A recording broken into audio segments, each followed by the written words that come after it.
मुख्यमंत्री एकनाथ शिंदे यांच्या अध्यक्षतेखाली आज राज्य मंत्रिमंडळाची बैठक पार पडली। या बैठकीत सरकारने महत्त्वाचे निर्णय घेतले आहेत। यामध्ये आशा स्वयंसेविकासाठी सानुग्रह अनुदान योजना राबवण्यात येणार आहे। त्यानुसार कर्तव्यावर असताना अपघाती मृत्यू झाल्यास 10 लाख रुपये आणि कायमचे अपंगत्व आल्यास 5 लाख रुपये देण्याची घोषणा करण्यात आलेली आहे। यासोबतच मुख्यमंत्री माझी लाडकी बहीण योजनाही आजच्या मंत्रिमंडळ बैठकीत मांडण्यात आली आहे। त्यामध्ये राज्यात ही योजना राबवताना पारदर्शकता यावी आणि या योजनेचा जास्तीत जास्त महिलांना लाभ मिळावा यासाठी अधिक काम करावे लागेल याबद्दल सूचना दिल्या आहेत। लाडकी बहीण योजना लवकरात लवकर पूर्ण करण्यासाठी काही नवीन नियम आणि अटी तसेच शर्तीमध्ये काही बदल शिथिल करण्यात आले आहेत।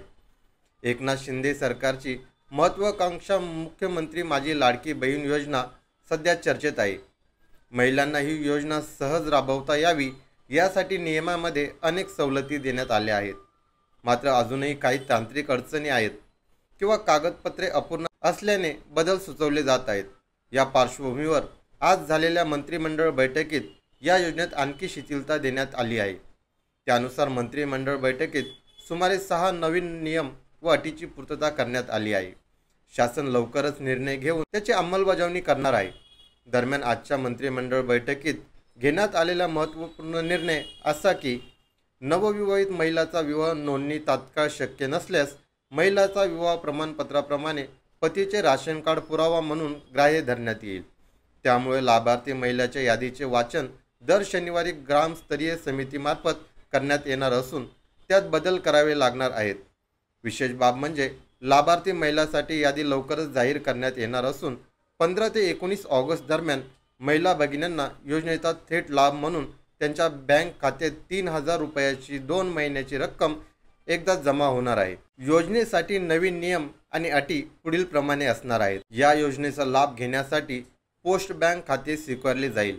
जर एखाद्या महिलेचा जन्म परदेशात झाला असेल आणि तिचा मूळ महाराष्ट्रातील रहिवासी असलेल्या पुरुषाशी विवाह झाला असेल तर त्या महिलालाही तिच्या पतीच्या कागदपत्रावर योजनेचा लाभ मिळेल। लाभार्थी महिलाची यादी गावस्तरीय समितीमार्फत दर शनिवारी वाचून बदलून घ्यावी।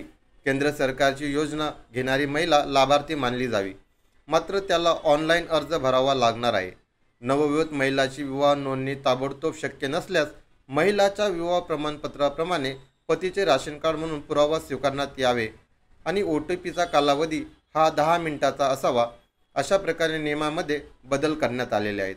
अशाच प्रकारच्या व्हिडिओजसाठी भाऊची बात ह्या आपल्या यूट्यूब चॅनलला सबस्क्राईब करा आणि बेल आयकॉनला दाबायला विसरू नका।